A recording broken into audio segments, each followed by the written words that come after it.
So the King calls for unity in the wake of riots. So the King has praised Britain's community spirit in the face of the riots.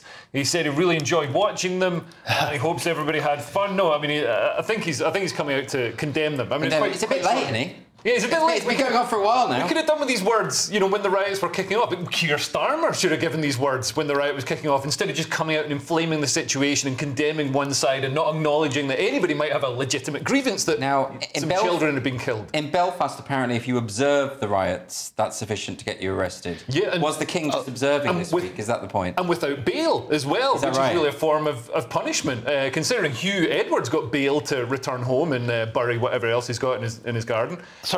Sorry, if you're just observing, watching in the streets, yes. Not even if you like throw a can through a window, if you're just standing there, yes. But that's insane. And does the person... I mean, obviously you shouldn't be rioting, but to watch... Does the person who's observing that person who's observing, did they get in trouble as well? Ad infinitum. So what worries me about all of this is they seem to be introducing a lot of new rules. We all knew what the rules were, right? So if you break the law, you get prosecuted, Absolutely. Which I'm all for. I think if you're going to cause riots and smash stuff up, you should be prosecuted. I think if you're walking by... Unless it's for BLM. I mean, if like somebody's killed... if somebody's killed a black criminal in another country, yes. Then for some reason that's absolutely fine. If he dies, you know, resisting arrest, then... Yeah, but you see, I was always consistent for some reason that's an innocent victim. No, those people should also be arrested. That's the point. Like, just rioters, generally, I don't care if you're on the left, on the right, or wherever the hell you are.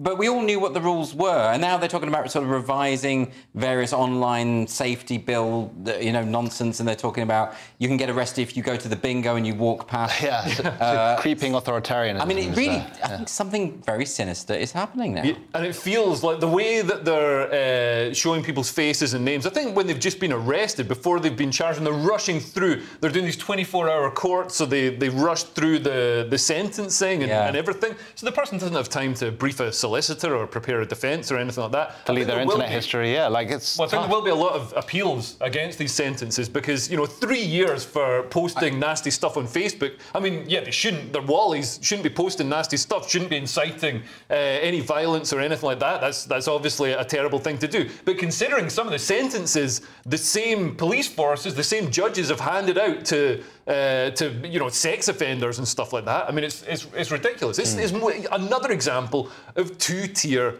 justice in this country. Jonathan, the thing about all of this is I've seen again and again, historically speaking, whenever there are things like this, certain types of government will exploit them in order to push through further censorship and further authoritarianism. Sure. And by the way, just to be clear, I'm not justifying any of the riots. I think those people should be prosecuted. But these changes to the law and all the rest of it, you've seen it before. When we had the murder of David Amos, they started talking about, let's crack down on online speech, even though this was to do with Islamic terror, nothing to do with mean tweets. But I think we saw a lot of it... A degree of opportunism is what I'm saying. I totally agree, and I think we saw a lot of it during COVID with, you know, all the...